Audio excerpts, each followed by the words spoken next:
পোৱালিহঁত আজি কি মুখস্থ আছিল? আজি শংকৰদেৱৰ বিষয়ে ৰচনা মুখস্থ কৰি আহিব দিছিলো ন? মুখস্থ কৰিব পাহৰিলো দেখোন, এতিয়া কিবা এটা বুদ্ধি কৰিব লাগিল। তই মুখৰ ভিতৰতে কি বকি আছা? ছাৰ মোৰ জ্বৰ হৈ আছিল, সেইকাৰণে মই মুখস্থ কৰিব নাপালো। হয় নেকি? পিছে তহঁত দুটা মুখস্থ হ'ল না নহ'ল?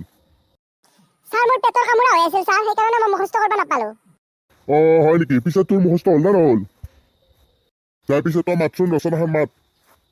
এনে দুটাই বুদ্ধি কৰি খালে, মই এতিয়া কি কৰো? মোক দেখো আজি ছাৰে ৰচনা মাতবা নলি বদ্ধ পিতপয়ে। নাই মই কিবা কৰি হলেও ৰচনাখন বুদ্ধি কৰি হলেও মাতবাই লাগিল।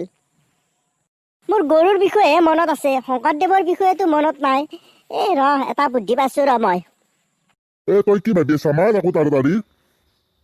শংকৰদেৱৰ বৰদোৱাৰ আলিপুখুৰী নামেৰে এখন ঠাইত জন্ম হৈছিল।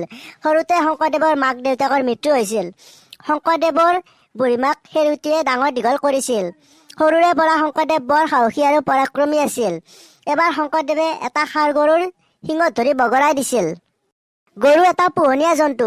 গৰুৰ 4খন ঠেং আৰু 2টা শিং আছে। শিং নথকা গৰুক লাওমোৰা বোলে।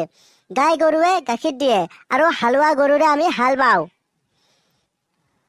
আৰে ই বেলেগ বুদ্ধিয়ক চলি, ই দেখোন লাষ্টত যাই গৰুৰ বিষয়ে ৰচনা মাতবা ধৰিলে। তই হ'ব ৰ। তই এইবাৰ শংকৰদেৱৰ বিষয়ে মাতবা নালাগে, তই এৰোপ্লেনৰ বিষয়ে মাতচোন ৰচনা। এৰোপ্লেন আকাশত উৰে।